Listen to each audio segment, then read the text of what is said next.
this is Photolearningism. Today we're going to build a camera rig. Yeah. So I did the entire project out of 4 1x2s, which was really helpful. I didn't need any more materials than that. I started by clamping them together and measuring them out with my son. I needed ultimately 7 3-foot cuts, 4 1.5-foot cuts, 4 2-inch little blocks, and then a small securing block. Clamping them together was definitely the way to go because I could cut, again, those 3 all at once. That was just large enough that I could squeeze it under my miter saw and then measure and cut the rest of the pieces out of the same stretches of woods, which was really awesome. For the securing block, I needed to figure out how thick the tripod piece was. That was the 7/8, so I put that bore into my drill and started boring.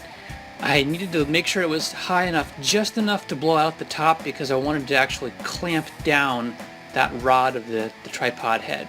And having that little bit coming out the top was enough to make sure that it didn't move when I clamped it in.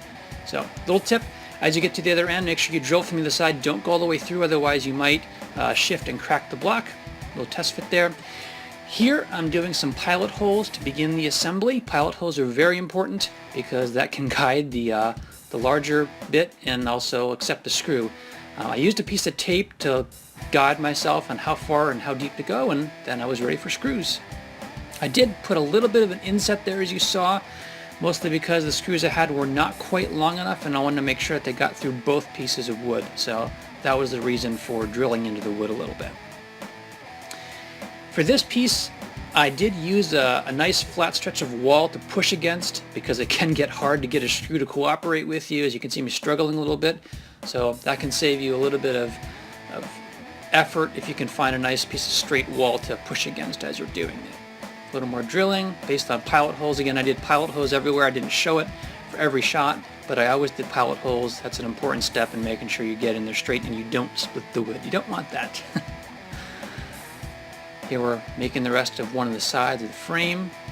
Again, more drilling. You can see my guide there to tell me how deep to go.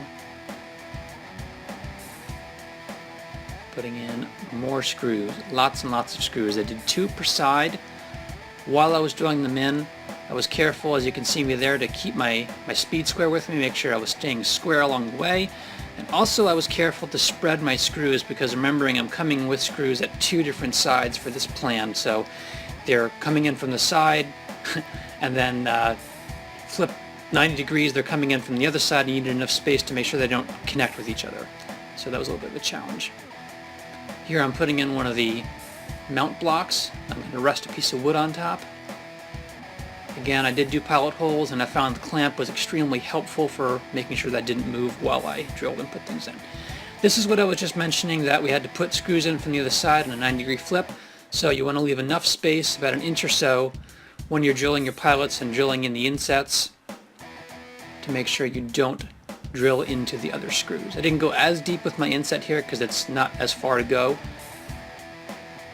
but it was just enough. Those are 2.5-inch drywall screws, by the way.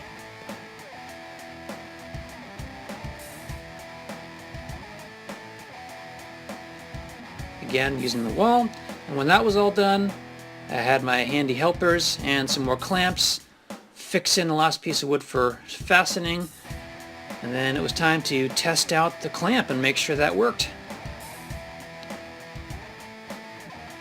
Initial lineup was good.